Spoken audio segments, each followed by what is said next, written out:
गांव में सोहन का एक आलू कचौड़ी का ठेला था, लेकिन गांव में उसे कुछ खास कमाई नहीं हो पाती थी, जिस कारण उसने शहर में जाकर आलू कचौड़ी का ठेला लगाने का फैसला किया।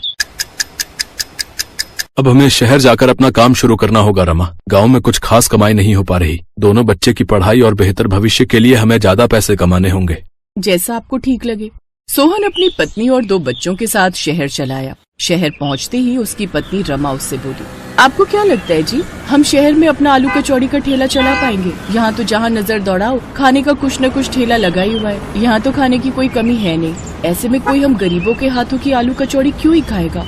अभी तो काम शुरू भी नहीं हुआ और तुमने पहले ही हार मान ली रमा। अब वो शहर में अपने लिए किराए पर कमरा ढूंढते हैं। उन्हें एक कम दाम में कमरा मिल जाता है। अब वो उसमें रहने लगते हैं। कुछ दिनों में ही सोहन अपने घर के पास में ही आलू कचौड़ी का ठेला लगा लेता है। उसके आसपास काफी सारे फास्ट फूड के ठेले लगे हुए थे, जिस कारण उसके ठेले पर बहुत कम लोग ही आ पाते। वो जितना सामान बनाता उसका आधा सामान बिकता। सोहन परेशान होकर रमा से बोलता है, रमा, यहाँ तो सभी फास्ट फूड के दीवाने हैं। हमारी आलू कचौड़ी तो बहुत ही कम लोग खरीदते हैं। लेकिन ऐसे तो गुजारा कैसे चलेगा जी?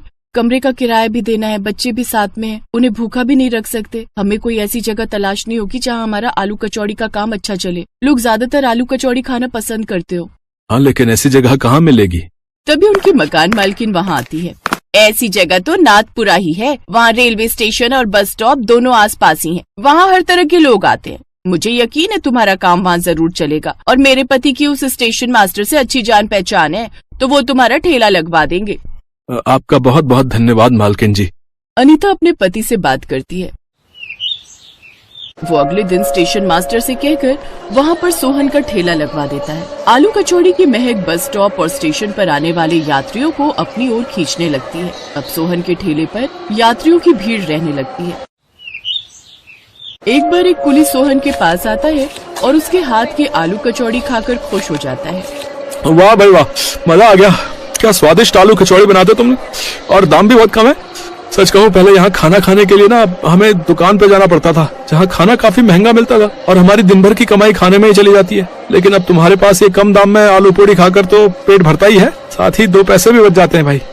धन्यवाद भाई, अब तुम पेट भरकर खाना खाओ।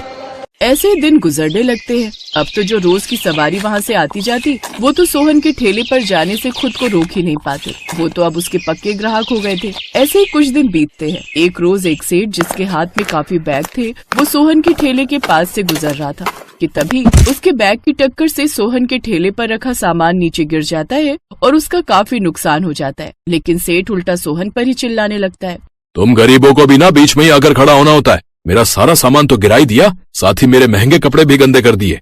लेकिन साहब, इसमें मेरी क्या गलती? आपकी वजह से उल्टा मेरा कितना नुकसान हुआ है। आप ऐसा कीजिए, मेरा नुकसान भर दीजिए। ये सुनकर सेठ उसे जोरदार थप्पड़ मार देता है। साथ ही स्टेशन मास्टर से उसने शिकायत भी कर देता है। सेठ जैसा बड़ा आदमी होने की वजह से स्टेशन मास्टर सोहन को ठेला लगाने से मना कर देता है। ये सब बातें जब रमा को पता चलती है तो वो बोलती है, ना जाने कैसे आदमी है इस शहर में, अब क्या होगा जी। अब सोहन घर पर ही रहता है। वहीं दूसरी तरफ सोहन का ठेला न लगने की वजह से अब उसके रोजमर्रा के ग्राहक भी काफी परेशान हो चुके थे। अब तो लोग इतना ट्रेन और बस के बारे में नहीं पूछते थे, जितना वो सब सोहन के बारे में पूछते थे। अरे सोहन भाई की आलू कचौड़ी में जो बात थी, वो और किसी भी खाने में नहीं। सच में उनकी आलू कचौड़ी की बहुत याद आती है। उनकी बात पीछे खड़ा बिरजू नाम का वही कुली सुन रहा था, जो अक्सर सोहन के ठेले पर आता था। वो सीधा स्टेशन मास्टर के पास जाता है। ये आपने बहुत गलत किया मास्टर जी। मेरी मानिए तो आप सोहन को वापस बुला लीजिए। वैसे भी उस गरीब की क्या गलती? मैंने खुद उन सेठ को अपने सामान से सोहन के ठेले पर टकराते हुए देखा था। उसकी बात मानकर अब वो सोहन को वापस बुला लेते हैं। तुम्हारा बहुत बहुत धन्यवाद बिरजू भाई। अब अगले दिन से सोहन फिर से ठेला लगाने लगता है। उसके पास फिर से ग्राहक आने लगते हैं। सोहन को देखकर सब ग्राहक बहुत खुश थे। कुछ दिन ऐसे ही बीतते हैं। एक रोज जब वो सेठ वहाँ से गुजर रहा था तो उसके हाथ में एक बैग था, जिसमें काफी सारे रुपए थे। पीछे से 2 गुंडे आए और सेठ से वो बैग छीनकर भागने लगे। पकड़ो पकड़ो पकड़ो पकड़ो। ये देखकर सोहन ने वहीं रखा अपना बर्तन उठाया और उन दोनों की पिटाई करने लगा और उनसे बैग छीनने लगा। तभी उनमें से एक गुंडे ने सोहन पर चाकू से वार कर दिया। ये देख उसके ग्राहक गुस्सा हो गए और उन सब ने मिलकर उन गुंडों की धुनाई कर दी। सेठ सोहन को जल्दी से अस्पताल लेकर गया, जहाँ उसकी जान बच गई। मैंने तुम्हारे साथ कितना गलत किया। उस रोज तुम्हारी गलती नहीं थी, लेकिन फिर भी तुमने आज मेरे लिए अपनी जान की बाजी लगा दी। कोई बात नहीं साहब, पैसा कितनी मेहनत से कमाया जाता है ये बात मैं अच्छे से जानता हूँ, और इंसानियत की खातिर आपकी मदद करना मेरा फर्ज था। आपकी जगह कोई और होता तो तब भी मैं ऐसा ही करता। सोहन, सच में तुम भले इंसान हो, और ऐसे इंसान की मदद मैं भी करना चाहूंगा।